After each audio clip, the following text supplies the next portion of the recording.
ప్రతి తల్లిదండ్రులు 5 సంవత్సరాలలోపు చిన్నారులను ప్రతి ఒక్కరిని కూడా అంగన్వాడీ కేంద్రాలకు పంపించాలని 17వ వార్డు కౌన్సిలర్ చాందమియా కోఆప్షన్ సభ్యురాలు నసీమా సూచించారు. రాష్ట్ర ప్రభుత్వం అంగన్వాడీ కేంద్రాల ద్వారా పిల్లలకు మంచి పౌష్టికరమైన ఆహారాన్ని అందజేస్తుందన్నారు. ప్రతి ఒక్కరూ దీన్ని సద్వినియోగం చేసుకోవాలని సూచించారు. సిద్దిపేట జిల్లా దుబ్బాక మున్సిపాలిటీ 15వ వార్డులోని దుబ్బాక 11వ అంగన్వాడీ కేంద్రంలో ఫ్రీ స్కూల్ పిల్లలకు ఏకరూప దుస్తులను వార్డు కౌన్సిలర్ చాందమియా కోఆప్షన్ సభ్యురాలు నసీమా అంగన్వాడీ టీచర్తో కలిసి అందజేశారు.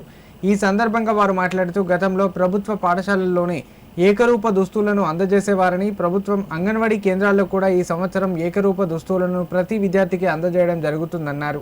ఏకరూప దుస్తులు ప్రభుత్వం ప్రవేశపెట్టిన దానికి పిల్లలు కూడా సద్వినియోగం చేసుకోవాలి.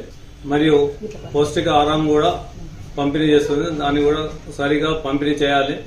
చిన్న పిల్లలను అంగన్వాడీ సెంటర్లకు పంపించగలరు. అంగన్వాడీ సెంటర్ పిల్లలకు కూడా ఇదివరకు పాఠశాలలో మాత్రమే యూనిఫామ్ ఏకరూప దుస్తులు ఇచ్చేవాళ్ళు.